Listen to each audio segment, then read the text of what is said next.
বুড়ো মানুষ তো দেশে এক কামড় পেটের মধ্যে পেশাব আইছে, আবার যাইয়ে উঠে পেশাব করিয়ে এবার অজু না বানাইয়ে সেই জায়গায় যে বসে দিছে। আর আমির সাহেব ওইটা ফলো করছে, আমির সাহেব ফলো করে বলতেছে, কাকা অজু করবেন না? কয় যে মিয়া বলত পাইছো তবলিগে নিয়ে, এক ওয়াক্তের জন্য কয়বার অজু বানাবো? এক নামাজের জন্য কয়বার অজু বানাবো? একটু আগে অজু বানায় আসলাম না? কয় যে তারপরে যে পেশাব করলেন, পেশাব আমি 10 বার করি, সেই যে অজু করছি সেই অজুর নামাজ আমার বানানো রয়েছে না, সেই অজুর নামাজ আমি পড়ছি। শীতকালে অজু বুড়ো হইয়া না টের বাবা কিরম ঠে মিয়া বলত পাইছো তবলিগে নেবে জিন্দেগিতে আসবো না তবলিগে। অজু এক তো করছি না, বিয়েবার করবো কেন? ওই অজুর নামাজ পাওনা রয়েছে না। শীতের অজু করতে বড় কঠিন, নামাজ পড়তে কষ্ট হয়, রোজা রাখতে কষ্ট হয়, কথা বলেন হয়? হজ যারা করেছে শুনে দেখেন, হজের দিন 9 তারিখ 10 তারিখ, এই 10 তারিখের দিনটা এত কঠিন দিন। আরাফাতের পরে রাত্রে যদি আরাফাতের ময়দান থেকে মুজদালেফায় পায়ে হেঁটে যায়, এরপরে মুজদালেফায় রাত যাপন কইরা ফজরের পরে ফজরের নামাজ মুজদালেফায় পইরা এরপরে শয়তানরে মারতে যাইতে হয়। শয়তানরে মাইরা ওখান থেকে যদি আবার পায়ে হেঁটে মক্কায় যায়, যদি আবার তওয়াফ শেষ কইরা 7টা তওয়াফ আর সাই পায়ে হেঁটে শেষ করে, তাহলে দোস্ত কি পরিমাণ পরিশ্রম আমি করেছি আলহামদুলিল্লাহ। একেবারে আরাফাত থেকে মুজদালেফা থেকে জামরা থেকে মক্কায় হাইটে গেছি, আর হাইটে যে 7টা তওয়াফ কইরা এরপরে 7টা সাই যখন সফা মারওয়ার যখন সাই করতে যাই, তখন মনে হয় যেন যে কোনো জায়গা পড়ে মরে যাব, এমন ক্লান্ত হয়ে গেছি। 13 সালে আরো শক্তি ছিল, আরো 10 বছর আগে। আল্লাহু আকবার। সারা জীবনে সব পরিশ্রমকে একত্রিত করলে যে পরিমাণ কষ্ট হয়, 10 তারিখের সব কার্যক্রম যদি পায়ে হেঁটে কোনো হাজি সাহেব করে, মনে হয় 10 বছরের পরিশ্রম একত্রিত করলে যা হবে তার চাইতে বেশি হইয়া যায়। এত বড় কঠিন হজ। উমরা করলে কষ্ট হয়, যাকাত দিতে কষ্ট হয়, কুরবানিতে কষ্ট হয়, তবলিগে গেলে কষ্ট হয়, তাহাজ্জুদে কষ্ট হয়, জিকির করতে কষ্ট হয়, তিলাওয়াতে কষ্ট হয়। রব্বুল আলামিন এত বড় কষ্টের ইবাদত করব, তুমি তার প্রতিদান কি দিবা? আল্লাহ কয় তোমার লাগবে কি? আল্লাহ আমি জানি না আমার লাগবে কি, আমার যা লাগবে তা তুমি ভালো জানো। কথা কন ঠিক কি ঠিক না? আমার কি কি লাগবে এটা আমি জানি না। আজ থেকে 50 বছর আগে আমি জানতাম না আমার মোবাইল লাগবে। মুরব্বীরা কথা কন না কেন? আজ থেকে 30 বছর আগে আমি জানতাম না আমার মোবাইল লাগবে। এই মোবাইল লাগবে যেটা আল্লাহ পাক জানে, সময় মতো মোবাইল দিয়ে দেছে। সাহাবায়ে কেরামদের জামানায় মাইক ছিল না, আবু হানিফা বুখারী মুসলিমের জামানায় মাইক ছিল না। অথচ এখন মানুষ দুর্বল হয়ে যাবে, আওয়াজ স্লোক হয়ে যাবে, চিল্লায় কথা বলে শেষ পর্যন্ত পৌঁছাইতে পারবে না। আমার মাইক লাগবে, এটা আল্লাহ পাক যাইনা বিজ্ঞানীদের মাথার মধ্যে মাইক ঢুকাই দিছে। আমার এখন রকেট লাগবে, আমি জানতাম না আল্লাহ বানাই দিয়েছে। আমার এখন হজে যাইতে বিমান লাগবে, আমি জানতাম না আল্লাহ বানাই দিয়েছে। সেম এমন করে কত কিছু লাগবে আল্লাহ আমি জানি না, তুমি জানো আমার কি লাগবে তুমি বলো। আল্লাহকে ইবাদত করলে তোর দুনিয়ায় 2টা জিনিস লাগবে, ওই 2টা জিনিস আমি আল্লাহ দান করব। 1 নম্বরে মনে রাখেন, আমারে আপনার সৃষ্টি করেছে আল্লাহ ইবাদতের জন্য। জানতে চাইলাম ইবাদত করলে কি দিবা? আল্লাহ কয় তোমার জীবনে লাগবে 2টা জিনিস, সুখে শান্তিতে থাকতে মাত্র 2টা জিনিস লাগে, ওই 2টা জিনিস আমি তোমারে দেব। 1 নম্বর হলো ফালিয়াবুদু রাব্বা হাযাল বাইত আল্লাযী আতামাহুম মিন জু'i ওয়া আমানাহুম মিন খাউফ। 1 নম্বরে লাগবে তোমার জীবন যাপনের জন্য জন্ম থেকে মরণ পর্যন্ত হাজারো উপকরণ, হাজারো সামগ্রী, হাজারো আসবাব লাগবে, লক্ষ লক্ষ আসবাব লাগবে। এই সব মিলে এর নাম হলো রিজিক। আমি আল্লাহ তাআলা তোমার সমস্ত রিজিকের ব্যবস্থা করে দেব। শর্ত হলো ফালিয়াবুদু রাব্বা হাযাল বাইত, ওই ঘরের মালিকের ইবাদত করো। আমি তোমার ইবাদতের জন্য বানাইছি। 2টা জিনিস পাইতে হলে 1 নম্বর, ওই 2টা পাইতে হলে লাগবে ইবাদত। ওই ঘরের মালিকের ইবাদত করো। কাবা ঘরের মালিকের ইবাদত, জোরে বলেন কার মালিকের? কাবা ঘরের মালিক কে? জোর হলো না? আল্লাহ ছাড়া আর কারো ইবাদত করিতে পারিবে? একমাত্র আল্লাহর ইবাদত করো, তাহলে 2টা জিনিস লাগবে। 1 নম্বর তোমার রিজিক, পর্যাপ্ত রিজিকের ব্যবস্থা আমি করে দেব, এবং সেটা ক্রয় ক্ষমতার মধ্যে থাকাধিক ক্রয় ক্ষমতার মধ্যে থাকবে। সব আছে বাজারে, কিন্তু দাম মেলা, পাইতে উঠতেছি না। চাউল আছে বাজারে বিশাল গোডাউন ভরা, কিন্তু 2000 টাকা কেজি। দিন ভরে কামাইরি 500, 2000 টাকা চাউলের কেজি। ছেলে মেয়েদের 8টা 9টা, 1 কেজি চাউল, 1 পোয়া চাউলে তো কিনা যায় না। পর্যাপ্ত চাউল আছে, দামও যথেষ্ট আছে, কিন্তু ক্রয় ক্ষমতা আছে না নাই? 50 টাকা এখন আছে না নাই? 50 টাকা চাউলের কেজি, 50 টাকা চাউলের কেজি, ভ্যান চালায় ডেলি 500-1000 টাকা কামাই করে, আছে না নাই? এর নামই হলো রিজিক। পেঁয়াজের কেজি 200 টাকা ছিল, সে সময় পেঁয়াজ খাইছি কি খাই নাই, কম হোক বেশি হোক খেয়েছি। যার আলুর কেজি হয়ে গেল 60 টাকা, পর্যাপ্ত পরিমাণ আলু ছিল, দাম বেশি হলেও কিনে খাইতে পারছি, এর নাম রিজিক। আল্লাহ কয় যত রিজিকের দরকার সব তোমারে দেব। 2 নম্বরের রিজিক আছে পর্যাপ্ত পরিমাণ, কোটি কোটি টাকার মালিক, গোলা ভরা ধান আছে, ব্যাংক ভরা টাকা আছে, বাগবাগান ভরা ফল আছে, সবকিছু আছে, পুকুর ভরা মাছ আছে, কোনো তার অভাব নাই। ও দুষ্ট, কিন্তু তোমার জানমালের নিরাপত্তা নাই। দরজা খুলে 1000 টাকা ঘরে রেখে দরজা খুলে ঘুমানো যায় না। 1 লক্ষ টাকা নিয়ে মোটর সাইকেলে করে মাওয়ার ঘাটে যাওয়া যায় না। রাস্তাঘাটে আইসা দুলোবাইরা অ্যাটাক করে বসে, কথা কন না কা? রাস্তায় যারা অ্যাটাক করে তারা অঘোষিত দুলোবাই। আইসেই কি কয়, শালা কি আছে দে, কয় না কয় না, নাকি কাকা জান দেন, এই কয় নাকি পিসা হুজুর দেন, এই কয়। হুজুর হোক আর পীর হোক, যেই হোক, তারা খাইলেই তাদের কাছে আইসে কয় শালা কি আছে। অঘোষিত দুলুভাইদের কাছে অ্যাটাক হয়ে যাইতে আল্লাহ পাক বলে নিরাপত্তা ব্যবস্থা দেব। সরকার কোনোদিন নিরাপত্তা দিতে পারে না, যত বাহিনী ব্যবহার করুক, নিরাপত্তার মালিক কে? আল্লাহ কয় ওয়া আমানাকুম মিন কাউম, ইবাদত কর, আমি আল্লাহ নিরাপত্তা দেব। এই জন্য আমি বলে থাকি, সব জায়গা বলি, রাজনৈতিক নেতারা আমাদের সাথে আছে, সব জায়গা আছে আলহামদুলিল্লাহ। বাংলার জমিনে জননেত্রী শেখ হাসিনা ধর্মপ্রাণ মুসলমান, নামাজি মানুষ। আমি সাংবাদিকদের কাছ থেকে শুনেছি, সাংবাদিকরা জিজ্ঞেস করছে, ম্যাডাম সকালবেলা ঘুম থেকে উঠে আপনি সর্বপ্রথম কি খোঁজেন? কয় সর্বপ্রথম আমি বাথরুম জরুরত সাইরা এসে আমি সর্বপ্রথম অজুর পানি খুঁজি। অজুর পানি খোঁজার পরে কি খোঁজেন? কয় এরপরে আমি জায়নামাজ খুঁজি। বুঝা যায় দিনদার মহিলা, কথা বলেন ঠিক না? এরপরে কি খোঁজেন? কয় নামাজ শেষ করে আমি কোরআন শরীফ খুঁজি। এরপরে কোরআন শরীফ তিলাওয়াত কইরা এরপরে কি করেন? এরপরে তারপরে আমি দুনিয়ার কাজের ভিতরে সর্বপ্রথম নিজ হাতে একটু চা তৈরি করে খাই। সকালে চাটা আমি নিজ হাতে তৈরি করে খাই। সবকিছু মিলে বোঝা যায় একজন ধর্মপ্রাণ মহিলা। কাজেই তার কাছে আমরা ধর্মের প্রস্তাবগুলো রাখতে সাহস পাই, কথা কন ঠিক ঠিক না? যদি নেতা নেত্রী হইতো বেদিন, বদমাস, বদ্দিন আর বেনামাজি, তাহলে কথাগুলো শুয়াইতে পারতাম না। আমরা এই জন্য সাহস করে প্রধানমন্ত্রীর কাছে, প্রেসিডেন্ট জনাব আব্দুল হামিদ সাহেবের সাথে একসাথে জামাতে নামাজ পড়েছি। গত হজের আগের হজে উলামায়ে কেরামদের হজে পাঠাইলো, 58 জন উলামায়ে কেরামকে নিয়ে প্রধান প্রেসিডেন্ট নিজের বাসভবনের ওখানে নিয়ে আমাদেরকে খানা খাওয়াইলেন, রাতের খানা। একসাথে ঈশার নামাজে জামাতে নামাজ পড়েছি। উনি সব টেবিলে ঘুরে ঘুরে আমাদের সাথে মুসাফা করেছেন। একজন নামাজি দিনদার মানুষ প্রেসিডেন্ট সাহেব। কাজেই তাদের কাছে প্রস্তাব রাখি, কোন বাহিনী দিয়ে বাংলাদেশের নিরাপত্তা সংগ্রহ করা সম্ভব নয়, প্রতিষ্ঠিত করা সম্ভব নয়। একমাত্র আল্লাহর হুকুমের মধ্যে রয়েছে নিরাপত্তা, কথা বলেন ঠিক না? আমি কই না, আল্লাহ কয় ফালিয়াবুদু রাব্বা হাযাল বাইত আল্লাযী আত'আমাহুম মিন জু'ইন ওয়া আমানাহুম মিন খাউফ।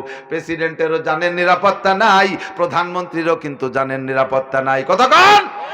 মন্ত্রী মহোদয়ের জানেন নিরাপত্তা নাই। একজন মন্ত্রী আমাদের বিশ্বরোডে যখন আসে, একা একা কি বাইসাইকেল চালায় আসতে পারবে? মোটর সাইকেলে আসতে পারবে? একা একা গাড়ি নিয়ে আসতে পারবে? কোনো মতেও না। 40-50 খান গাড়ি, আগে কয়খান, পাশে কয়খান, মাঝখানে এক কালারের 2-3 খান, তার কোনখানের মধ্যে পলায় রয়েছে জানার কায়দা নাই। কালা গিলাস দিয়ে গিরা, সামনে গাড়ি একখান দিয়ে সেই লুকোচুরি খেলার মতো কুদ কুদ কুদ কুদ করতে করতে রাস্তা ক্লিয়ার করে কোন ভাগ দিয়ে হুশ করে চলে গেছে নেতারে দেখতে পারলাম না। এত সিকিউরিটি লাগে আগে পিছে। আল্লাহ কয় কিচ্ছু লাগবে না, ফালিয়াবুদু রাব্বা হাযাল বাইত আল্লাযী আত'আমাহুম মিন জু' ওয়া আমানাহুম মিন খাউফ। একটা ঘোষণা দিয়ে দাও, জাতীয় সংসদ থেকে বাংলাদেশের নিরাপত্তা নিশ্চিত আমি আল্লাহ তাআলা করে দেব। জোরে কোন সুবহানাল্লাহ। আল্লাহ কি মিথ্যে কথা কয়? আল্লাহ ওয়াদা খেলাপ করে। এই জন্য আমি দাবি করি, পিরাই পিরাই মাহফিলের মধ্যে জননেত্রী, আল্লাহ কবুল করুক, আল্লাহ তৌফিক দিক। বাংলাদেশে যদি সকল প্রকার শান্তি, ঝড় তুফান, শিলাবর্ষণ, টর্নেড, সাইক্লোন, ঘূর্ণিঝড়, ভূমিকম্প, ভূধস, অগ্নিবৃষ্টি, অনাবৃষ্টি, অতিবৃষ্টি, জলোচ্ছ্বাস, নার্গিস, আইলা, বুলবুল, ফানি আর যা কিছু আছে, যত আযাব গজব আছে, করোনা মরুনা সহ সবকিছুর থেকে যদি ক্ষুদ্র বাংলাদেশকে নিরাপত্তায় আনতে চান, শান্তিতে আনতে চান, ওই আল্লাহ পাক রব্বুল আলামিনের একটা দুইটা তিনটে বিধান জাতীয় সংসদ থেকে একটু সংসদীয়ভাবে ঘোষণা দিয়ে দেন, আইন পাশ করে, বিল পাশ করে। তার ভিতরে 1 নম্বর, আমরা সমস্ত আওয়ামী লীগ বিএনপির দলমত নির্বিশেষে সবার দাবি জাতীয় সংসদ থেকে নামাজটারে বিল আকারে পাশ করে দেন। একমত একমত একমত? কারা কারা? নারায়ে তাকবীর। আমি বলবো নামাজের বিল, আপনারা বলবেন সংসদে পাশ হোক। নামাজের বিল, নামাজের বিল, পর্দার বিল, পর্দার বিল, যাকাতের বিল। নারায়ে তাকবীর। মাশাআল্লাহ, এই সব ভোট নৌকোয় দিয়ে দিলাম। নাম ছিত নৌকোর পক্ষেই কাঁসা দিয়ে ভোট দেবই। আমরা লক্ষ কোটি ভোট সংগ্রহ করে দেব। আল্লাহর হুকুমের 3টে হুকুম মাত্র বাস্তবায়ন করে দেন। এই 3টে বাস্তবায়ন করলে নিরাপত্তা নিশ্চিত। কথা বলেন ঠিক কি ঠিক না? একটু আনটেস্ট, একবার একটু ট্রাই করে দেখেন হয় কি হয় না। মাত্র 40 দিনের একটা চিল্লা দিয়ান বাঙালিকে দিয়ে, নারী আর পুরুষ সবাই চিল্লে দেবে। কি বলেন? চিল্লা, জোরে কান। চিল্লার নাম শুনছেন না? নারীরাও চিল্লে দেবে, পুরুষরাও চিল্লে দেবে। সবাই একসাথে চিল্লে দিলে কিরা কোন জায়গা যাবে? বাইরে যে চিল্লে দেওয়া লাগবে না, যার যার জায়গায় বসে চিল্লে 40 দিনের একটা ওয়ান টেস্ট ট্রাই করে সরকার প্রমাণ যদি না পায় আল্লাহর রহমতের, সেই দিন আবার উল্টোই কব, সেদিন আরেকবার উল্টোই কব। 40 দিনের ট্রাই হলো বাংলাদেশের আপামর জনতা 16 কোটি মুসলমানদের মধ্যে সাবালেক নারী আর পুরুষ 5 ওয়াক্ত নামাজ পড়িতেই হইবে একটানা 40 দিন। বাংলাদেশের সমস্ত নারীরা 100% পর্দা করুক মাত্র 40টা দিন। এটা সরকারের দ্বারা সম্ভব। সরকারের নামাজ পড়ানোও সম্ভব। কথা বলেন? নামাজ পড়ানোও সম্ভব। মসজিদ ভরিয়ে দেওয়া সরকারের দ্বারা সম্ভব। কতক্ষণ? আমি প্রমাণ করে দিতে পারি, অস্বীকার করতে পারবেন না। কিয়ামতের ময়দানে আমাদের নেতা নেত্রীদেরকে ধরা হবে, তোমরা দেশের মানুষকে নামাজি বানাও নাই কেন? ওনরা বলবে আল্লাহ 16 কোটি 18 কোটি মানুষকে আমি কিভাবে নামাজি বানাবো, মসজিদে কিভাবে নেব? আল্লাহ কয় অবশ্যই তোমার দ্বারা সম্ভব। তুমি 16 কোটি মানুষের মধ্যে হাজার হাজার লক্ষ লক্ষ মসজিদের মুসল্লিরে করুণার নাম দিয়া মসজিদ থেকে বের করতে পারছো। এ ক্ষমতা তোমার ছিল। যারা মসজিদ থেকে বের করতে পারে তারা ইচ্ছা করলে আবার বাইরের মানুষদের মসজিদ ভরতেও পারে। ঠিক না? বরঞ্চ ভরা যত সহজ, বেরোনো অত সহজ না। বুঝেন নাই কি কইছি? মসজিদ থেকে বের করা কঠিন, মসজিদের ভিতরে ঢুকানো অত কঠিন না। বলে দেই কিভাবে? আমরা যখন সরকার অর্ডার করলো যে মসজিদে নামাজ পড়তে যাবেন না, সরকারি করোনার কারণে সরকারি বাধা, এটা আইন করা হয়েছে। এটা আপনাদের স্বাস্থ্যবিধির জন্য, আপনাদের বেঁচে থাকার তাগিদে সরকারের সিদ্ধান্ত সঠিক ছিল। আমরা উলামায়ে কেরামরা সমর্থন দিয়েছি, একটু ভুল না। তবে সেই সময় অর্ডার করার সাথে সাথে কি আমরা বেরোয় গেছিলাম? কত কায়দা দিয়ে তাড়াতাড়ি ঢুইয়ে দরজা বন্ধ দিয়ে, হুজুর কি রাত আসতে পড়েন, কিন্তু পুলিশই না শোনে। এরপরে কইছে যে 12 জন জাতি পারবে। এক মসজিদে 200-300 গেছে, পুলিশই ধরে, এই বিয়া তুমি আইছো কে? কয়টা আমি 12 জনের একজন। প্রত্যেকেই কয় আমি 12 জনের একজন। সে 12 জনের নামে তো কার্ড ফাটাই দেই নেই যে এই 12 জন নামাজ পড়বা। কাজেই আমরা 500-500ই 12 জনের একজন। কতক্ষণ? কত চেষ্টা করছি, তারাবি পড়তে যেতে পারবা না, তাও মসজিদে গোপনে লুকাই পালাই পড়ছি। বহুত কষ্ট করে আমাদের বের করা লাগছে, কিন্তু ঢুকাইতে অত কষ্ট করা লাগবে না। মাত্র গোটা 10-15 যুবক বেনামাজি খুঁজে খাইজে বের করিয়ে পাছাই তুলে কয় বাড়ি দিয়ে জেলখানার মধ্যে আটকাই তুলছে। 3 দিন আটকায় রাখলে যে নামাজের কারণে আটকানো হয়েছে, এইটা যদি মিডিয়ায় প্রচার হয়ে যায়, বেনামাজি থাকবে? সব কাম ফেলাই দিয়া এতে কি হবে? রাতের 2টা-3টা পর্যন্ত গাঁজাখোর, ফেন্সিডিল, হিরোইন, অ্যাবাখোর আর প্রেম party, free talk time party, এরা ওই টাইম পর্যন্ত টালটু বাল্টু করে যে শোয়, ওই শোয়ার কারণে বেলা 9টার আগে ঘুমেতে উঠতে পারে না। ওর একটাও রাত্রে ঘুম নষ্ট করবে না। ওরে বাবা, এই যা করতেছি এ নিয়ে ধরতেছে না, ধরতেছে নামাজের জন্য। ফজরের নামাজ যদি উঠতে না পারি, তাহলে পুলিশ এসে ভাষায় তুলে বাড়িতে নিয়ে যাবে না জেলখানায়। তার চাইতে সময় মতো ঈশার নামাজ পড়ি আবু লোকতে শুয়ে পড়ি, যাতে জাস্ট টাইম উঠে নামাজ পড়তে পারে। টান টান করে যুবকরা ঘুমাই যাবে, রাত্রি লুচ্চবি বদমাইশি আকাম করতে পারবে। কথা বলেন ঠিক কি ঠিক না? এতে স্বাস্থ্য ভালো হবে, ব্রেন ভালো হবে, সুন্দর হবে, সমাজ সবকিছু ভালো হয়ে যাবে। আল্লাহর রহমতে ফেন্সিলিন, হিরোইন এবার মোকাবেলার কোনো ওয়াজ করা লাগবে না, ও এমনি থেমে চলে যাবে। খালি মুসলমান না, এক সাইডে অনেক দাঁড়িয়েলা হিন্দু আছে না, পুরো মসজিদে চলে যাবে সাথে সাথে, যে কি কে তোরা যাস কে, কয় যে এই এক সাইটি বাড়ি হচ্ছে, দাড়ি দেখলি মুসলমান মনে করি বাড়ি হচ্ছে। মসজিদ ভইরা যাবে, মসজিদ ভরা সহজ, মসজিদ খালি করা কঠিন, কথা বলেন ঠিক কি না? আল্লাহ কয় ফালইয়াবুদু রাব্ব হাযাল বাইত আল্লাযী আতামাহুম মিন জু ওয়া আমানাহুম মিন খাউফ। আল্লাহ পাক নিরাপত্তা দান করবে, বাংলাদেশকে সকল প্রকার বিপদ আপদ করুণা মরুনার থেকে হেফাজত করার দায়িত্ব আল্লাহ নিলেন। ইবাদত করো ওই ঘরের মালিকের। জানতে চাইলাম আল্লাহ ইবাদত তো তুমি করো না, ইবাদত তো আমরা করি, আমাদের কিন্তু যথেষ্ট কষ্ট হয়, এই ইবাদত করব কতকাল? তবলিগে এক সিলেট দিয়েছি, ভালোই তো ইবাদত করছি, তারপরেও কি করা লাগবে? আজকে বয়সের 50-60 বছর বয়স, এখন এতদিন ইবাদত করছি আল্লাহ, দুনিয়ার কর্মের একটা পেনশন আছে, একটা বিরতি আছে। 30 বছর সরকারি চাকরি করার পরে সরকার বস্তাখানিক টাকা দিয়ে বাড়ি পাঠায় দেয়, আমরা বাকি জীবন ওই টাকা ভাঙ্গাই চুরাই খাই, বিরতি আছে। আল্লাহ ইবাদতের থেকে কি কোনো বিরতি হবে না? এই ইবাদত করব কতকাল? তবলিগে যাই এক সিল্লা দিছি, 5 ওয়াক্ত তাকবীরে উলার সাথে নামাজ পড়ছি, পুরি সুন্নতের আমল, আল্লাহু আকবার। তবলিগি যাইয়ে কোনো তা ছাড়ে না, যা খায় দস্তারখান, বিস্কুট খায় দস্তারখান, উড়ুম খায়, মুড়ি খায় দস্তারখান, বিস্কুট খায় দস্তারখান, পান খায় দস্তারখান, বিড়িও খায় দস্তারখান, এবার তুই ওর মধ্যে কিচ্ছু ছাড়ে না। বাড়ি আসার পরে খান সাহেবের কোনো খবরই নেই, চুলোর উপরে কড়ই, তার মধ্যে ভাত নিয়ে চারটে ভাই দমাদম 3 নেলা বাইরে দিয়ে কোদাল নিয়ে ডাঙ্গায়। আল্লাহ ইবাদত করব কতকাল? আল্লাহকে ইবাদত করবি কতকাল? ওয়াবুদ রাব্বাকা হাত্তা ইয়াতিয়াকাল ইয়াকিন। ইয়াকিন আসার আগ পর্যন্ত, জোরে বলেন কি আশা? ইয়াকিন, ইয়াকিন, ইয়াকিন কোন দিয়ে একটু ইয়াকিন। ইয়াকিন মানে গাঢ় বিশ্বাস, ইয়াকিন মানে গাঢ় বিশ্বাস। এখন গাঢ় বিশ্বাস, আল্লাহ জানে যে তোমাদের গাঢ় বিশ্বাস কোনোটা নাই। আমি আল্লাহ যে আছি, আমি সৃষ্টি করছি, তারপরে তোমাদের গাঢ় বিশ্বাস নাই। আল্লাহ কিরম তো বুঝতে পারলাম না। এরপরে তো আল্লাহ যদি থাকবে, তা আল্লাহর আগে কি, আল্লাহরে বানালো কি? এই যে মন্তব্য করতে করতে আল্লাহরে খুঁজে পায় না।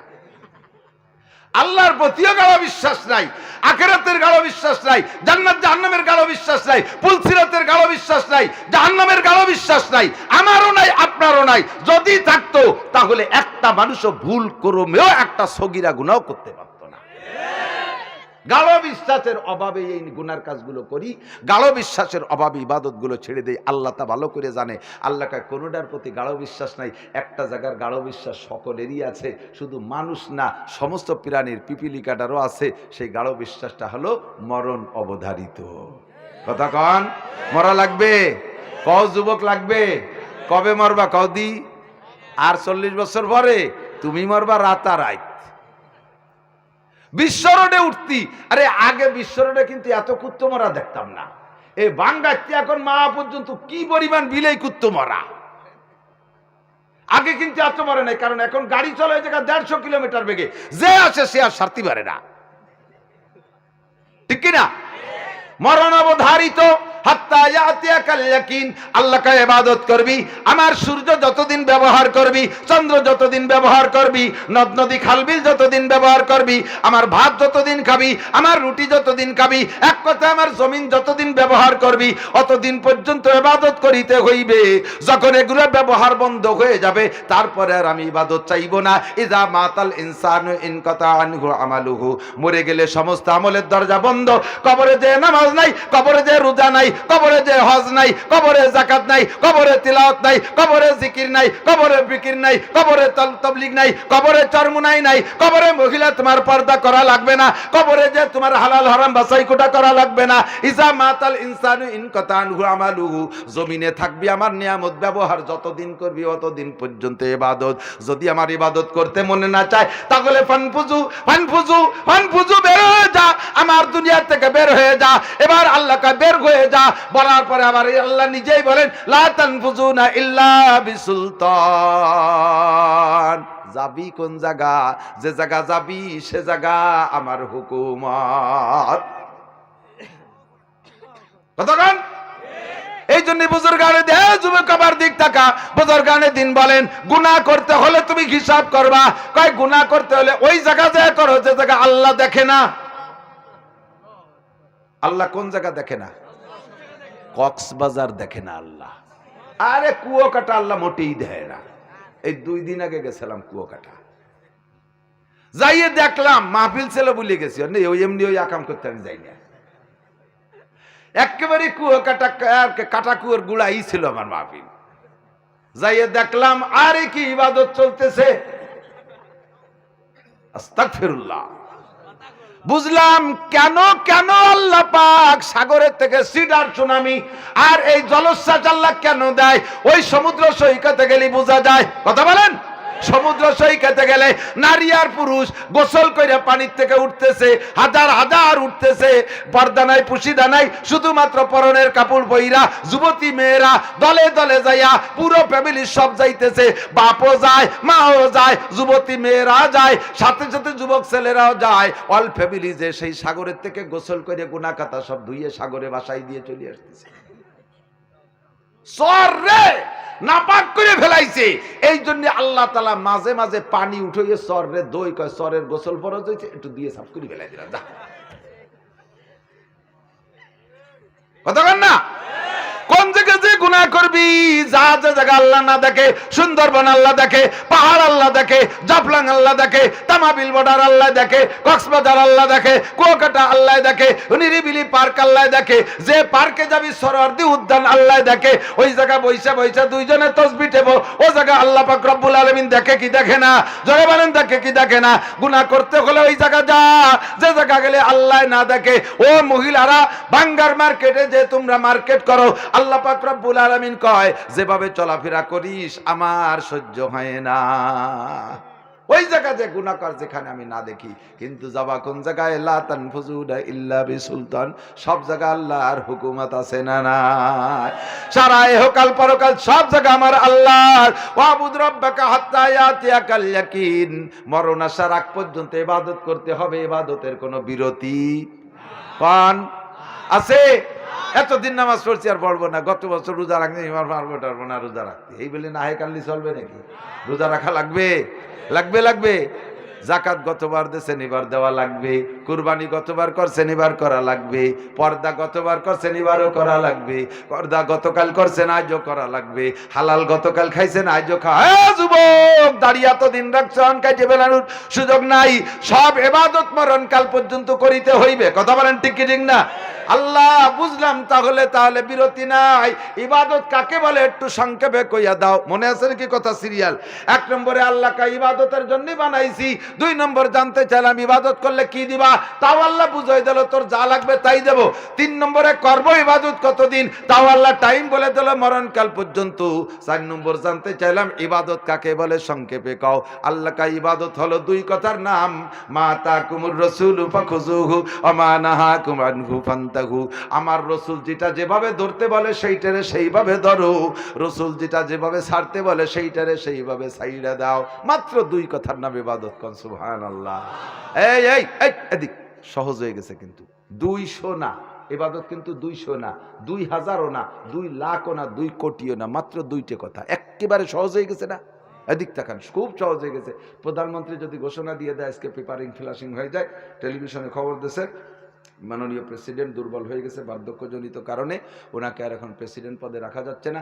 তবে আমাদের আভ্যন্তরীণ একটা দ্বন্দ্ব কলহের কারণে আমরা সংসদীয়ভাবে ওনাকে প্রেসিডেন্ট কে হবে নির্বাচন করতে সক্ষম হচ্ছি না। আমি একটা সাধারণ ঘোষণা দিয়ে দিলাম, বাংলাদেশের অ্যানিম্যান এভরিবডি যে কেউ হোক না কেন, আমার এই হুকুমের পর যে আমল করবে তার আগামীকাল থেকে প্রেসিডেন্ট বানাই দেওয়া হবে। মাঘ মাসে ঘোষণাটা হলো, মাঘ মাসে কঠিন শীতের রাত্রে যেদিন জম্মের কুয়াশা পড়বে, ওই দিন সন্ধ্যা থেকে নিয়ে ফজর পর্যন্ত এলাকার সবচাইতে বাঁশবাগানালা অন্ধকার পুকুর কচড়ি দিয়ে ভরা, ওই পানির মধ্যে গলা সমান নামিয়ে দাঁড়ায় থাকবো, মাথায় 1 মিনিটা পাথর দিয়ে। তাহলে এই ফজরের সন্ধ্যেতে ফজর পর্যন্ত দাঁড়ায় মাত্র 1টা রাত, অনলি 1টা রাত, সেরেপ 1টা রাত, তার পাথরও মোটে 1 মণি 1 কান, মাথায় করে দাঁড়ায় থাকতে পারলি ভোটাভুটি লাগবে না, সকালবেলা তোমার প্রেসিডেন্ট বানাই দেওয়া হবে। রাত মোটে পারুক না পারুক, হাজার হাজার যুবক, তাগড়া তাগড়া যুবক রেডি হয়ে যাবে, রাত তো মোটে 1টা। যতই কঠিন হোক প্রেসিডেন্ট হই, এরপরে যদি করোনা হয়, তারপরে বাংলাদেশের অর্ধেক বেঁচে চিকিৎসাই হলাম, রাত তো মোটে 1টা। তো একটা রাত্রির ইবাদত করলে আমি প্রেসিডেন্ট হব, এটাকে তুচ্ছ মনে করে রেডি হয়ে যাবে হাজার হাজার যুবক। আল্লাহ পাকও কয় যে মাত্র দুইটা কথা। কয়টা কথা? তবে দোস্ত এতিক মনে রাখতে হবে, শিক্ষিত জনতা সকলেই বোঝে, প্রশ্ন যদি ছোট হয় উত্তর কিন্তু বড় হয়। কথা কন? প্রশ্ন পরীক্ষা দিচ্ছেন না আপনারা? পরীক্ষার প্রশ্নপত্রে প্রশ্ন যদি ছোট্ট হয়, ছোট্ট কথায় প্রশ্ন হলে উত্তর লিখতে লিখতে করে কে নুবে থায় যায়, বগল ভাঙি চুরি নিয়ে আসে, এত বেশি হয়। আর প্রশ্ন যদি লম্বা হয় তাহলে উত্তর কিন্তু ছোট হয়ে যায়। কথা কন? আমরা তো মাদ্রাসায় পরীক্ষা টরীক্ষা নেই, এই যে প্রশ্নটা করলাম, যে ছোট্ট একটা প্রশ্ন করলাম, এই বইতে যাহা কিছু আছে সব লিখিয়া দাও। দুই কথায় প্রশ্ন, পুরো বইতে যাহা কিছু আছে সব লিখিয়া দাও। 3 মাস লাগবে লিখতে। প্রশ্ন ছোট, উত্তর লম্বা, ঠিক না? আর প্রশ্ন যদি বড় হয় উত্তর ছোট। প্রশ্ন কি? বিশাল এক কলম লেখা নিচে লিখে দিলাম ইহা সত্য না মিথ্যা, একটু খুশা দিলি হয়ে গেল, সত্য হলি সত্য, মিথ্যা হলি কেটে দিলাম, ঠিক না? প্রশ্ন দুইটা,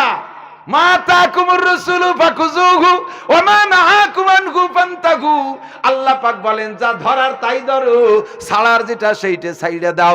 কেমন ধরবা? আমার রসুল যেমন ধরতে বলে সেরকম ধরবা, রসুল যেটা ছাড়তে বলে সেইটাকে সেই রকম ছাইড়া দিবা। এবার ধরার গুলো আছেন একটু হাতে গুনে কয়ে দেই। 1 নম্বরে নামাজ ধরো, 1 নম্বরে নামাজ ধরো, 2 নম্বরে রোজা ধরো, 3 নম্বরে যাকাত ধরো, 4 নম্বরে হজ ধরো, 5 নম্বরে কোরআন ধরো, 6 নম্বরে হাদিস ধরো, 7 নম্বরে ফরজ ধরো, 8 নম্বরে ওয়াজিব ধরো, 9 নম্বরে সুন্নাত ধরো, 10 নম্বরে হালাল ধরো, 11 নম্বরে পর্দা ধরো। ও দোস্ত, এমন করে যে কটা হেডলাইন বলছি এর এক একটার আন্ডারে লক্ষ লক্ষ রয়েছে। 2 রাকাত নামাজকে শুদ্ধভাবে ধরতে হলে 12,000 মসলা মুখস্থ করা লাগবে। আর না নামাজ তো পড়েন, দেখি তো নামাজ মসজিদে যায় কোনো তার ঠিক নাই, কানে উলে দিয়েছে, দাঁড়াইছে ঠ্যাং গোড়াই গোড়ামি সেই দিয়ে বাস পার মাথা 2 দিক বেশালের বাসের মতো ভাগ করে দিচ্ছে। এই কিবলামুখীও ফরজ না, তো যেভাবে পার গোড়ামি সেই দিয়ে মাথা ফাঁক করে দিয়েছেন, ঠ্যাং 2 যদি খুলিয়ে দেন কিবলার দ্বারে যাবে? এক কান চলে যাবে একেবারে দক্ষিণ আমেরিকার ওই পাশে, আর এক কান চলে যাবে উত্তর রাশিয়ার ওই দ্বারে। কিবলা ভাবে দাঁড়াইছেন, এরপরে অথবা ফাঁকা করে দাঁড়াইছেন খানিক এরকম ইচ্ছা মতো ফাঁকা করে, আবার কানে উলো দিয়ে শোনা আল্লাহু আকবার এমন ভাবে থাবা মারছে 2 পাশের থেকে কিন্নুর বাড়িতে 2 জন পড়ে গেছে। তার বাগের থাবার মতো থাবা যায়, ফেরেশতা মানে ঝুলি দাঁড়াতে পারে, আল্লাহ ওর সাথে কিন্নুর লাগলে টিকতে পারবো না। ছানা বানছে এইরকম ধরে ঝুলাই তুইছে, কি রাত মন খুশি। এই ছোটবেলায় দেখতাম মন খুশি, এই যে খাবারটা মন খুশি ছিল এক প্রকার, ওই যে তার নাম এখন হচ্ছে পাপড়। আমাকে ছোটবেলায় তো মন খুশি কিরাত পড়তেছে। রুকু যেমন খুশি তেমন, সিজদা যেমন খুশি তেমন, আত্মায়াত যেমন খুশি তেমন, কিরাতের তো কোনো বালাই নাই। ও দোস্ত নামাজ হবে না, এইগুলো সব শুদ্ধ করে ধরার গুলোরে কায়দা মতো ধরো। পোশাক ধরো যেমন ধরার কথা আছে, আল্লাহর রাসূল বলেন কি বলা হয়, মানজাররা ইজারাহু বাতারা লাম ইয়ানজুরিল্লাহু ইলাইহি ইয়াউমাল কিয়ামা। পোশাক পরা ফরজ, ধরো পোশাক কেমন ধরো, রাসূল যেমন শিক্ষা দিয়েছে তেমন ধরো। তুমি ইচ্ছা মতো পোশাক পরলে চলবে না। যুবক প্যান্ট পরছে, প্যান্টের পাতটাই দিয়ে মানে এতখানি নামানো, স্যান্ডেলের নায়ের দায়িত্ব বার হয়ে গেছে, এদিকে পাড়ায় পাড়ায় ভাষা বার হয়ে গেছে। আল্লাহু আকবার, আছে না নাই?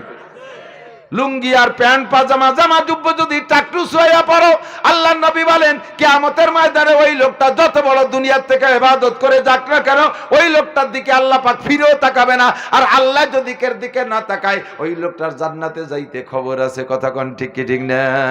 মা তাকুমুর রাসূলু ফাখুযুহু ওয়া মা নাহাকুম আনহু ফান্তাহু। এর ব্যাখ্যা দিতে গেলে মাসের পর মাস লাগবে, মাত্র 5টা কথার ভিতরে আপনাকে আমি আবেদ বানাই দেব। আল্লাহর রাসূল সাল্লাল্লাহু আলাইহি সাল্লাম বলেন ইবাদত হলো ধরার গুলো ধরো, ছাড়ার গুলো ছাড়ো।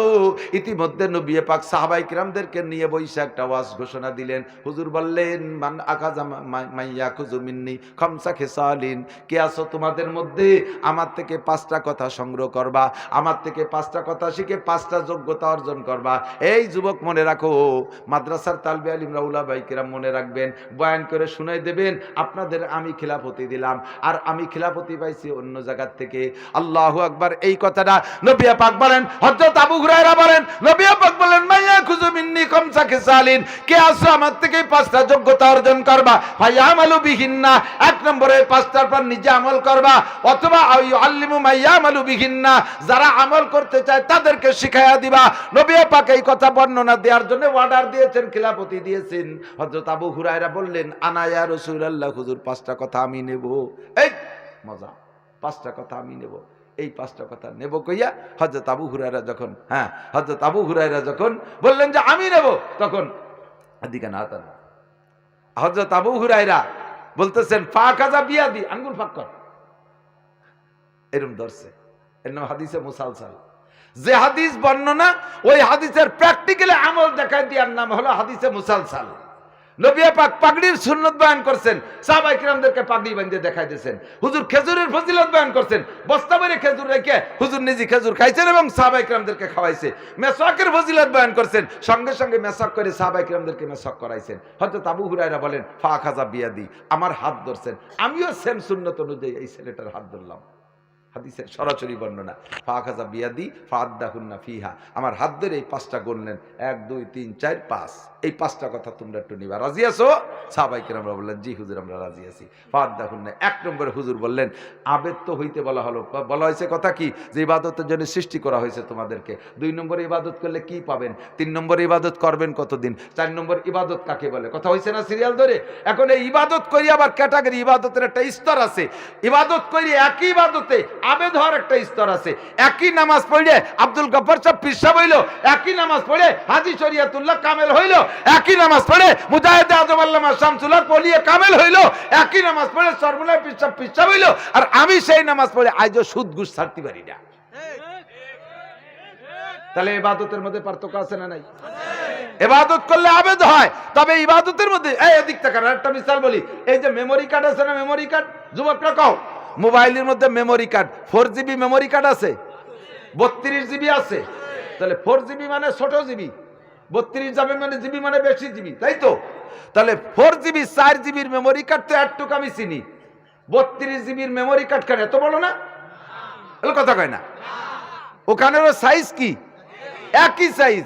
একই সাইজের মেমোরি কার্ড, একটা 4GB আর একটা 32GB, পার্থক্য কোথায়? ওর মধ্যে, ওর ক্ষমতার মধ্যে পার্থক্য।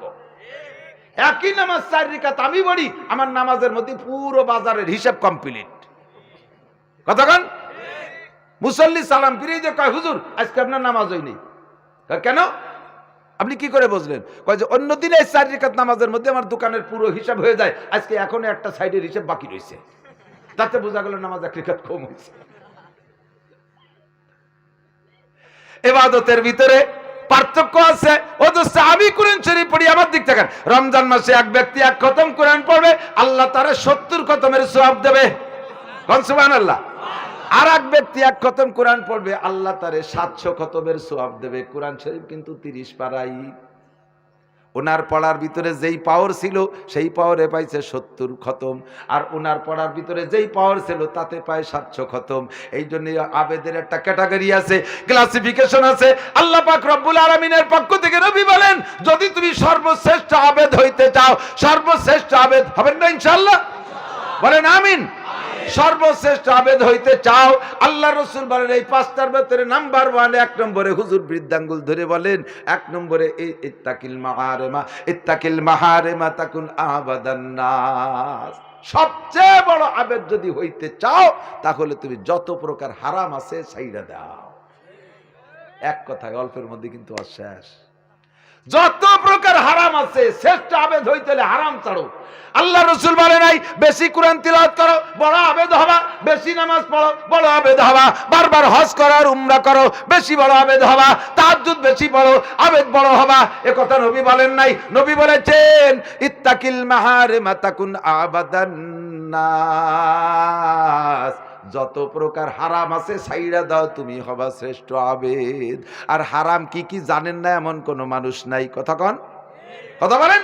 নবী জানে যে ধরারগুলো ধরা সহজ, ছাড়ারগুলো ছাড়া কঠিন।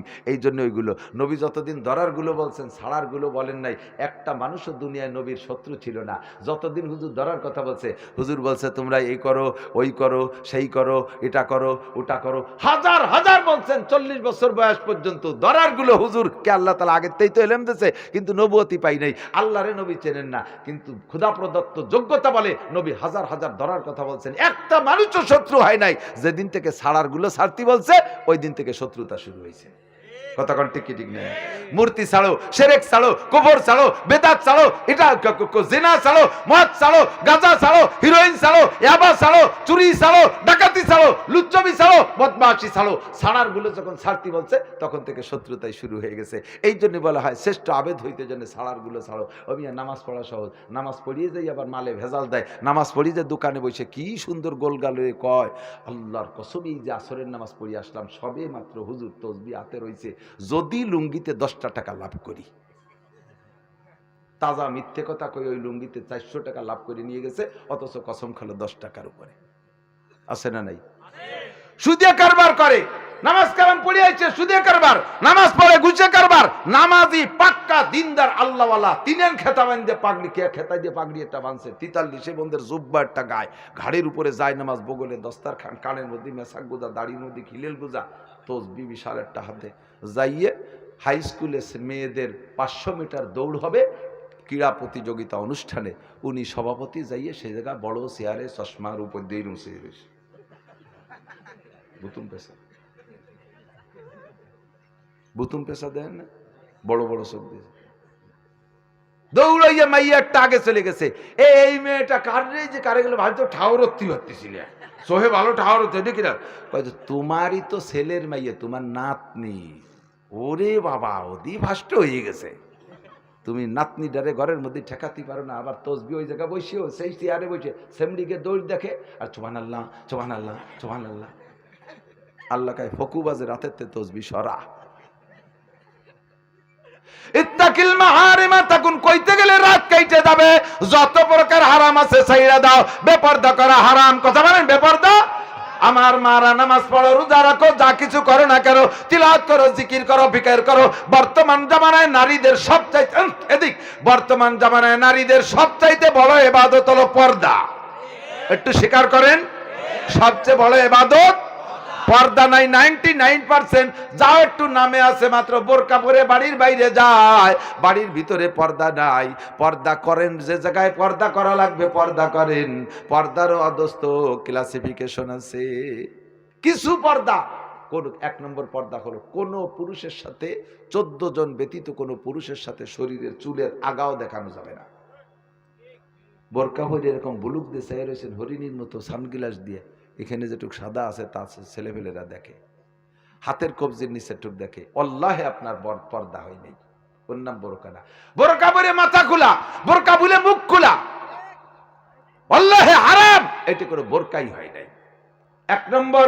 2 নম্বরে যেই 14 জনের সাথে বিয়ে হারাম, ওই 14 জনের মুখমণ্ডল দেখাইতে পারবেন, হাতের কবজি দেখাইতে পারবেন, টাকনুর নিচের টুক দেখাইতে পারবেন। যেই 14 জনের সাথে বিয়ে হারাম, তার ভিতরে 1 নম্বরে আব্বা, এরপরে দাদা, নানা, চাচা, মামা, ছেলে, ছেলের ছেলে, মেয়ের ছেলে, ভাই, ভাইয়ের বেটা, ভাগ্নে, এরপরে শ্বশুর, দুধ ভাই, দুধ বাপ, এদের সাথে বিয়ে হারাম। এই 14 জনের সাথে আপনি দেখা করতে পারবেন। দেখা হলো মুখমণ্ডল, হাতের কবজি, পায়ের টাকনুর নিচে। ছেলে যদি সাবালেগ হইয়া যায়, যুবক হয়ে যায়, ছেলের মায়ে পেট দেখাইতে পারবে না, পিঠ দেখাইতে পারবে না, হাতের বগল পর্যন্ত দেখাইতে পারবে না, তাকে হাঁটু পর্যন্ত দেখাইতে পারবে না। যুবক ছেলে ঘরের মধ্যে দিয়ে করে, মায়ের কোলে দুধের বাচ্চা আছে, ওই দুধের বাচ্চারে দুধ খাওয়ায়, স্তনের উপরে কাপড় নাই, গায়ের কাপড় ফেলাই দিয়ে খোলামেলা যুবক ছেলের সামনে, নিজেরই পেটের সন্তান কলেজে পড়ে, তার সামনে যদি মায়ে এমন করে দুধের বাচ্চারে দুধ খাওয়ায়, ওই যুবক ছেলে মায়ের স্তরের দিকে নজর করে দেখে, যতবার তাকাবে ততবার তার আমল নামায় জিনার গুনাহ লেখা হবে। মায়ের আমল নামায়, ছেলের আমল নামায়, শ্বশুরে দেখায়, বাপরে দেখায়, বাইরে দেখায়, এমন করে ওই 14 জনের যে কেউরে দেখায় দেখায়, যদি এমন করে দুধের বাচ্চারে দুধ খাওয়ায়, যদিও তাদের সাথে আপনার পর্দা ফরজ না, কিন্তু এসব অঙ্গের পর্দা ফরজ, এতে আপনার আমল নামায় জিনার গুনাহ। ইত্তাকিল মাহারিমা তাকুন আবাদান নাস। আল্লাহর নবী বলেন, হজ হযরত সিদ্দিক আকবর আবু বকর রাদিয়াল্লাহু তাআলা আনহুকে বলতেছেন, আবু বকর আর আয়েশা বাপ আর মেয়ে। কথা বলেন। আবু বকরের মতো বাপ নবীর পরে দুনিয়ায় কি আসছে? আসবে। আয়েশার মতো মেয়ে ফাতেমার পরে দুনিয়ায় কি আসছে? আর আসবে। এমন বাপ আর এমন মেয়ে, দুইজনে ঘরের মধ্যে পারিবারিক কথাবার্তা বলতেছেন। হুজুর জানে যে ও ঘরে ওই দুইজন ছাড়া কেউ নেই।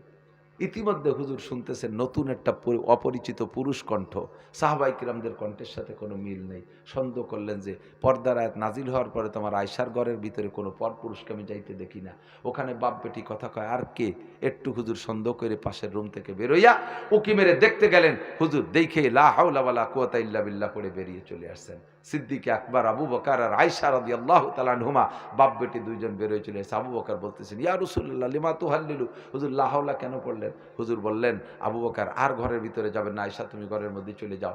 আয়েশাকে ঘরে পাঠিয়ে দিয়ে হুজুর আবু বকরকে বললেন, লা তালিজুল মুগিবাত, আবু বকর সমস্ত পুরুষের মধ্যে ঘোষণা দিয়ে দাও জীবনে কোনোদিন কোনো নারীকে নিয়ে নির্জন হবেন না, একমাত্র আপনার স্ত্রী আমার শাওড়ি, উনাকে নিয়ে ছাড়া আপনি কোনো নারীকে নিয়ে নির্জন হবেন না। ইন ফাইন্না শাইতানা ইয়াজরি মিন আহাদিকুম মাজরাদ দাম, শয়তান আপনাদের শিরা উপশিরা রগে রিসায় চলে, সে যাই অ্যাক্সিডেন্ট ঘটায় দেবে। লা ইয়াখলু আন্না রাজুলুন বি ইমরাতিন ইল্লা কানা সালিসুহুমা শাইতান।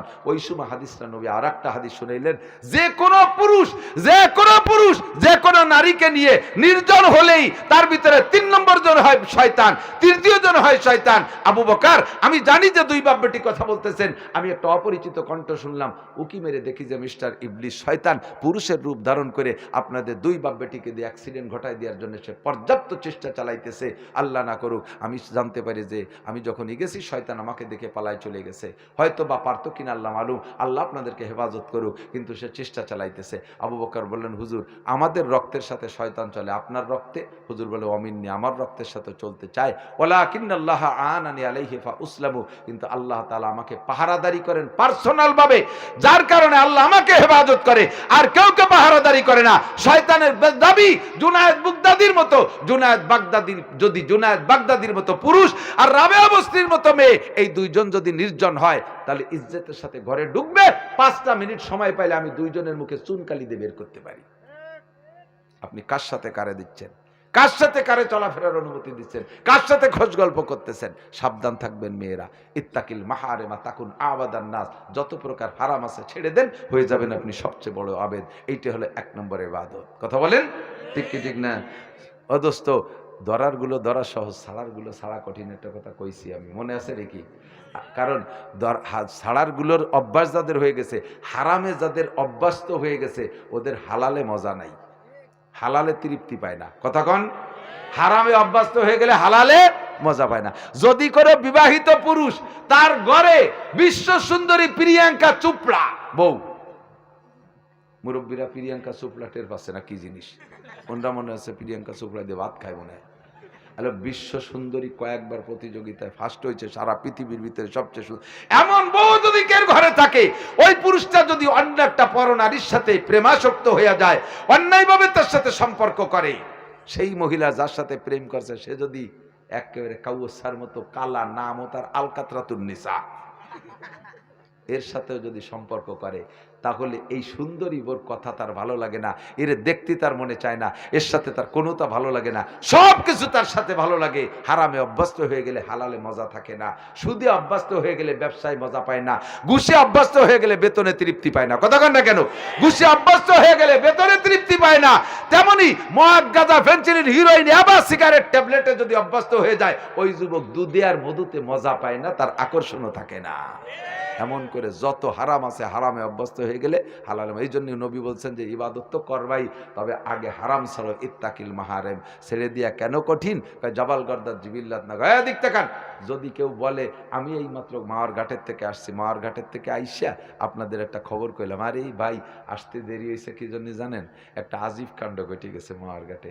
সেই চট্টগ্রামেতে একটা পাহাড় বাসতি বাসতি এসে বিরিদির গুড়া এসে বেঁধে গেছে, তাই শেষে সবাই মিলে ঠেলি ঠুলি উঠেছে, তাই একটু দেখতে দেখতে সময় লেগে গেছে। এ শুনে আপনারা দ্বিমুখী হয়ে যাবেন, কি কয় পাহাড় বাঁচে নাকি? আছে চিটিকাকে তেয়ার দুচলে পথে তো আরো কত মানুষ আছে, ধরি টরি আছে, কি কয় পাহাড় বাঁচে নাকি? আবার হুজুর তো মিথ্যে কথা কওয়া মানুষ না, তাহলে ও তুই ও পারে, ওই মনে চলিয়েই আইছে তালি কয় যে যদি কেউ বলে যে পাহাড় ভাইসে চলে আসছে একথা তুমি বিশ্বাস করলে করতে পারো যে সম্ভব হতেও পারে, তবে একটা লোকের চরিত্র নষ্ট আর রাতারাতি সেটা বুজুর্গ হয়ে গেছে ভালো হয়ে গেছে এই কথা মানিয়ে নেওয়া ভারী কঠিন, ঠিক না? চুরি করে চোরের অভ্যাস থাকলে এক চোর পীর সাহেবের কাছে মুরিদ হয়েছে, তার পীর সাহেবের ওখানে মজলিস হলো প্রত্যেক বৃহস্পতিবারে দিবাগত রাত পীর সাহেবের ওখানে মুরিদ সব আসতেই হবে। এখন চোর মুরিদ হয়েছে, সবাই তো আসে এখন আমাবস্যের বাইরে গেছে এক প্রত্যেক আমাবস্যের রাত্রে যে রাত ওই রাত্রে পীর সাহেবের কাছে জমা হইতে। এখন পীর সাহেব ওইটা বুঝে আগে ছিল বৃহস্পতিবারে দিবাগত রাত, এখন তারিখ দিয়েছিল প্রত্যেক আমাবস্যের রাত্রে আসবা, ওই চোররে টার্গেট করে। কারণ চোরদের গনিমতের রাত হলো আমাবস্যের রাত, চাঁদনি রাতে চোরে খুশি না, আমাবস্যের রাতে বাড়ি খুশি। ওই চোররে কন্ট্রোল করার জন্য তারিখ পাল্টায় দেখে প্রত্যেক আমাবস্যাতে মুরিদরা সব আমার বাড়ি আসবা, এই মসজিদে আসবা। পীর সাহেব ওই রাত্রে ওয়াজ করবে। এখন সব মুরিদ মুত্তাকিন হাজির হয় ওই রাত্রে। যে দরজা দিয়ে মসজিদের 2-3টে দরজা, যে দরজা দিয়ে ঢোকে জুতো স্যান্ডেল খুলে তুইয়ে বেরোনোর সময় তার একটা আন্দাজ থাকে না যে আমি এই দরজা দিয়ে বেরোছি, সেই দরজায় জুতো খোঁজে। কিন্তু প্রত্যেক 2-3 আমাবস্যা এরকম ঘটনা ঘটছে, এ দরজা জুতো ওই দরজায়, ও দরজা জুতো এই দরজায়, এলোমেলো। এখন একটু বিরক্ত বোধ হয়, পায় কিন্তু হারায় না, এক জোড়া হারায় না, তো ও যা এরা পায় এখানে পায়, এখানেটা ও জায়গা পায়।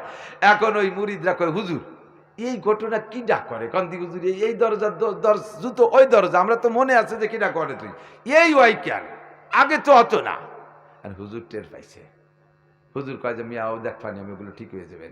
এখন ওই সুরাটারে ডাইয়ে কয় এই ইয়া ওয়াই ক্যা, কি ঘটনা কি তুই জানিস? কয় যে হুজুর আমাবস্যের রাত আসলে আমার উঠতায় না হুজুর, আগে তো চুরি হতাম শেষে, আর আপনার কাছে মুড়ি দিয়েছি চুরি করা নিষেধ, শেষে কমপক্ষে একটু এয়ার ফেরোরি, ওই পাশে এই পাশে এই পাশে ওই পাশে নেই, একেবারে এত তাড়াতাড়ি ফাইলটি যাবারই কঠিন হয়ে যাচ্ছে হুজুর। হুজুর কহে মেয়ারা একটা কারণ একটু হেয়ার ফেয়ার হয়, তোমরা মানিয়ে নাও, কষ্ট হয়ে যাবে, হারাই যাবে না, মোটেই হারাবে না, তবে এই দরজা তো ওই দরজা একটু কিছুদিন কষ্ট হবে, পরে ঠিক হয়ে যাবে। আস্তে আস্তে বহুকাল পরে যে তারপরে হেয়ার ফেয়ার বন্ধ হয়, জাবাল গর্দার জিবিল্লাত পাহাড় সরে যায়, চরিত্র পাল্টানো কঠিন। এই জন্য হুজুর বলছেন ইত্তাকিল মাহারিমা তাকুন আবাদান নাস, যত প্রকার হারাম আছে ছাইড়া দাও, তাহলে তুমি হইবা সবচেয়ে বড় আবেদ। 2 নম্বরে আমার আঙ্গুল ধরে হুজুর বললেন, আবু হুরায়রা বলেন 2 নম্বরে আমার আঙ্গুল ধরে হুজুর বললেন ওয়ারদা বিমা কাসামাল্লাহু লাকা তাকুন আগনান নাস। দুনিয়ায় যারা আমরা আছি দোস্ত, সকলেই ধনী হইতে চাই, সকলেই বড় লোক হইতে চাই। আপনারা এই রেল ব্রিজের রেল লাইনের পাশ দিয়ে যারা এবার চান্স পাইছেন, শোনা লোক কি দমাদম করে বড় লোক হয়ে গেছেন, একেবারে বাম্পার ইনকাম করে ফেলাইছেন। আমরা আফসোস করি আল্লাহ কত জায়গা জমি রাখলাম, কেন যে রেল লাইনের পাশে 2 কাটা বাঁধলো না। বড় লোক আপনি হইতে চান, আমিও হইতে চাই, ধনী হইতে চাই। আল্লাহ নবী কয়েন সবচাইতে ধনী হইতে, এই সবচেয়ে বড় ধনী হইতে যদি চাও, আমি একটা সবক শিখাইয়া দেই। আমার বাড়ির কাছে 2-3 রমজান আগে দেখি একটা যুবক বই বেচতেছে রমজান মাসে, অনেক ফজিলাতের বই, এই বইয়ের মধ্যে এই আছে, এই বইয়ের মধ্যে ওই আছে, ইত্যাদি ইত্যাদি কুড়িহানি কইছে, 60-70টার মতো বলছে। লাস্টে যে কয় এই বইয়ের মধ্যে এমন একটা দোয়া আছে যেই দোয়া পড়লে গুপ্ত ধন পাওয়া যায়। এখন এই শুনে শুনে মহিলারা তো 10 টাকা দিয়ে বই কিনতে পাঠাইতেছে। আমি যে কইলাম হে যুবক, ওই দোয়াটা পড়িয়ে তুই ঘুমাই থাক, তুই গুপ্তধন পা, খরার মধ্যে দিয়ে তোর কপাল পোড়ায় বই বেশি বেড়ানো লাগবে না। কয় যে হুজুর আস্তে কন, শুনলি আমার বই কিনবে না কেউ। যেই দোয়া পড়লে গুপ্ত ধন পাওয়া যায়, আল্লাহর নবী বলেন সেই দোয়া আমি শিখাই দেই, দুনিয়ার মুসলমান যাই না নাও, ওই দোয়ায় গুপ্ত ধন পাওয়া যায় না, আমার দোয়ায় গুপ্ত ধন পাওয়া যায়। যদি তুমি সবচেয়ে বড় লোক হইতে চাও, তাহলে সহজ পদ্ধতি, অরদা বিমা কাসামাল্লাহু লাকা তাকুন আগনান নাস। আল্লাহ তোমারে যা দেশে, এই আল্লাহ তোমারে যা দেশে তার উপরে খুশি থাকো, তাহলে হইবা তুমি সবচেয়ে বড় লোক। নইলে সারা দুনিয়া দিলে তুমি খুশি হতে পারবা না, বড় লোক। হাদিসে বুখারী শরীফের মধ্যে আসছে, আল্লাহর নবী বলেন দুনিয়ার সাথে মানুষকে আল্লাহ এমন একটা অ্যাডজাস্টিং দিয়েছে যে এত তাল্লুকের সম্পর্ক, একটা লোকরে যদি পুরো দুনিয়ার মালিক বানায় দেওয়া হয়, ওই লোকটারে যদি বলা হয় ভাইজান অর্থনৈতিক দিক দিয়ে কেমন আছেন, বর্তমানে তো সারা দুনিয়ার মালিক, আপনি কেমন চলতেছেন, ওই লোক জবাব দেবে কি, না ছেলে মেয়ে যায়, একটা দুনিয়া দেখি চলা যায়, কও কি হয়, কথা কন না। জিজ্ঞেস করবে এই ভাঙ্গা যাই একজন রে, ভাই আপনি বর্তমানে কেমন আছেন? কিচ্ছু নাই হুজুর, কিচ্ছু নাই, মাত্র 5টা ডিস্ট্রিক্ট ট্রাক চলে, 2টা তেলের পাম্প আছে, কিচ্ছু নাই। ওনার 5টা ট্রাক আর 2টা তেলের পাম্প আছে, ওনার বলে কিচ্ছু নাই। একজনে ব্যাংকে টাকা জমা করার সময় যে ব্যাংকের ওই রসিদি লেখছে 30 লক্ষ টাকা, মাত্র 30 লক্ষ টাকা। আর একজন 300 টাকা লিখতে যাইয়ে ওর 300 টাকা জমা করবো, ওই দেখে ও লেখছে 300 টাকা মোটেও না। তুই কি লিখলি? 30 লক্ষ টাকা যদি মাত্র হয় তবে 300টা তো কিছুই না। কতক্ষণ না আর ওদের কাছে মাত্র মানে সীমানা বুঝাইছে, তাও মাত্র মানে কিছুই না। যদি তুমি ধনী হইতে চাও, আল্লাহ যে অবস্থায় রাখছে খুশি থাকো। আমি জানতে চাই আপনারা কেমন আছেন, বলেন কেমন আছেন? পয়সা করি কিচ্ছু নাই, তারপরও ভালো আছি, আল্লাহ 4টে হাত পা ভালো রাখছে, কথা কন ঠিক না? আমি 20-30 হাজার টাকা মাসে কামাই করি, আর একটা লোক তো 20-30 কামাই করে না, তার চেয়ে আমি ভালো আছি না?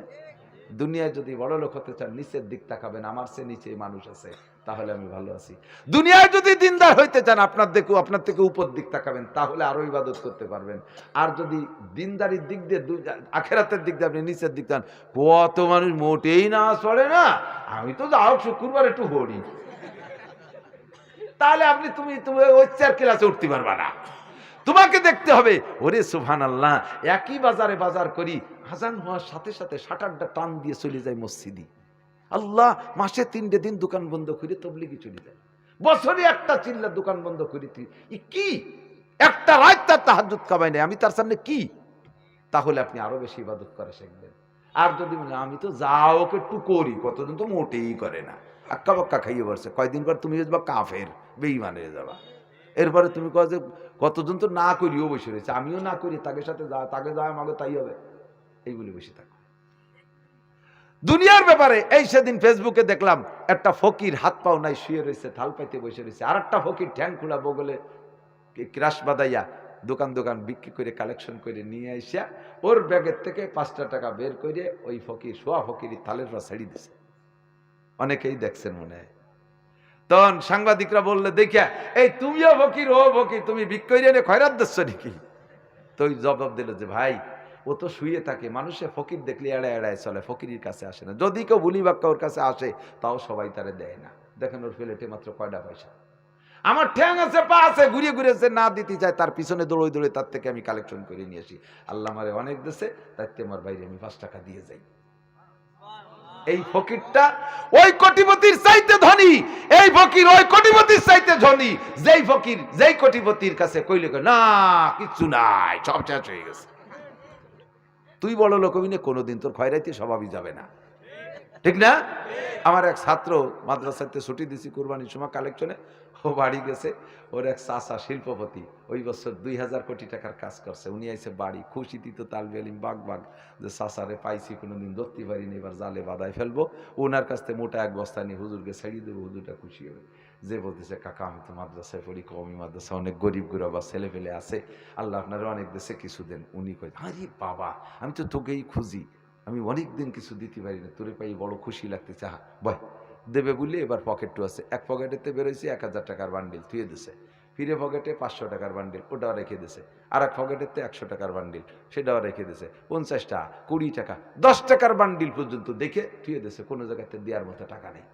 বাপ খুব ইচ্ছা ছিল তোমার আজকে মাদ্রাসায় কিছু দেবো, কিন্তু দেওয়ার মতো টাকা নেই। এবছর 2000 কোটি টাকার একটা কাজ করে খুব ঠেকে গেছি, প্রচুর অভাবের মধ্যে, মানে দিতে খুব ইচ্ছা ছিল, হলো না। ওই শুনে তালবে আলিমরা বাড়ির ট্যালেন্ট ওকায় কাকা এত বড় অভাবের মধ্যে যখন, তা আমি আপনার 10টা টাকা দেই, আপনার কিছু উপকার কয় সেটা তোমার ব্যাপার, দিলে দিতে পারো, এতে আমার যথেষ্ট উপকার হবে। কইলে 10 টাকা দিলাম, তা নিয়েও গেল, 10 টাকা দিলাম বেড়ে তা নিয়েই গেল, শেষে চিন্তা শয়তানে কি এলাম 10 টাকা দিয়ে। এগুলো জীবনেও বড় লোক হইতে পারবে না, কতক্ষণ মসজিদে দান করবেন দিয়ে দিতে হবে, এই যে নেন হুজুর, এই যে নেন 1000 টাকা, 10,000 20,000 টাকা দেওয়ার সিস্টেম হলো, দেব তো দিয়ে দেব, টাকারে গুনিয়ে দেখতে গেলে দিতে পারবেন না। 1000 টাকার উরি বাবা কত বড় টাকা, এতে দেবো কেন ভাই, কোনোদিন পারবে না। পাজা ধরিয়ে দিয়ে দেবেন, ছাড়িয়ে দেবেন, দেওয়া হয়ে যাবে। ওয়ারদা বিমা কাসামাল্লাহু লাকা তাকুন আগনান নাস, আল্লাহ যা দেশে তারপর খুশি থাকেন, সবচেয়ে বড় লোক বলে আখ্যায়িত হবে, ঠিক না? 3 নম্বরে ওয়াহসিন ইলা জারিকা তাকুম মুমিনা, 5টা কথা মনে আছে? 3 নম্বরে আল্লাহ নবী বলেন ওয়াহসিন ইলা জারিকা তাকুম মুমিনা, প্রতিবেশীর সাথে সৎ ব্যবহার করো, তাহলে হইবা তুমি পাক্কা মুমিন। প্রতিবেশীর সাথে সৎ ব্যবহার। যত প্রকার প্রতিবেশী আছে, যে যে ডিপার্টমেন্টে আছে তার ডিপার্টমেন্ট সেখানে প্রতিবেশী আছে, যে যেটা বসবাস করেন তার কিছু প্রতিবেশী আছে, ব্যবসায়ীদের ব্যবসায়ীরা প্রতিবেশী, মাস্টার সাহেবের মাস্টারি প্রতিবেশী, পুলিশ ডিপার্টমেন্টের পুলিশ ভাইরা প্রতিবেশী, গ্রামে বসবাস করে মহিলারা তার প্রতিবেশী আছে, গ্রামে একে অপরে বসবাস করেন সেখানে প্রতিবেশীর সাথে সৎ ব্যবহার। দালান দেবেন, আল্লাহ আপনারে পয়সা দিয়েছে, এমন ভাবে দালান দিচ্ছেন পাশের বাড়ির টিনির ঘরের বাতাস বন্ধ হইয়া যায়, এমন ভাবে আপনি দালান জুড়ছেন পাশের বাড়ি যার রাস্তা বন্ধ হইয়া যায়, এমন আচরণ আপনি কইরেন না। আপনার ঘর বাড়ির জন্য যদি আর একজনের রাস্তা বন্ধ হইয়া যায়, আল্লাহ পাক আপনার জান্নাতের রাস্তা বন্ধ করে দেবে। তার জায়গা নাই, আপনার জায়গা দিয়ে তার রাস্তা দেন মিয়া, যার রাস্তায় কতটুক খায়। হ্যাঁ, আইল ঠেলার গুরু। এই যে কিছু বুড়ো মানুষ আছে, দিক থাকেন, কিছু বুড়ো মানুষ আছে কাম কাজটা সব কিছু থেকে রিটায়ার্ড হয়ে গেছে, একটা কাজে উনি রানিং, সেটা হলো 2টে কাজ করে। একটা হলো বিকেলবেলা যাইয়ে আইল খুঁজে, ওই যে আইল খুঁজা ছোট ট্যাঙ্গি আছে না, যাই আসরের নামাজ পড়িয়ে যাই আইল খুঁজে, তার জিকিরের সাথে করে সুবহানাল্লাহ, আলহামদুলিল্লাহ, আল্লাহু আকবার, লা ইলাহা ইল্লাল্লাহ, মুহাম্মাদুর রাসূলুল্লাহ, জিকিরের সাথে আইল খুঁজে। এই আইল খুঁজার গুরু। 2 নম্বর, গাছ লাগানোর সময় গাছের গোড়া রাখে বাড়ির মধ্যে নিজের এরিয়ায়, গাছের মাথা কাট করে দেয় পাশের বাড়ির দিক।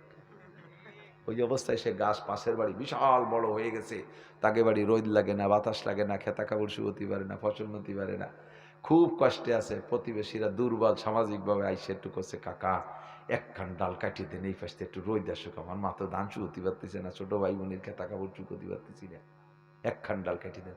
ডালে কোপ দিবি তোর ডেরা কাটি ফেলাই দেবো জিনিস। আল্লাহ কয় যে এই যুবক কেমন লাগতেছে? কয় আল্লাহ সহ্য হচ্ছে না, তুমি তো দেখতেছে, একটু সবর কর, খালি আশ্বিন মাস আসতে দে, সিডারের বোন আসতে দে, বুলবুল নার্গিস আইলা আমপান ফানি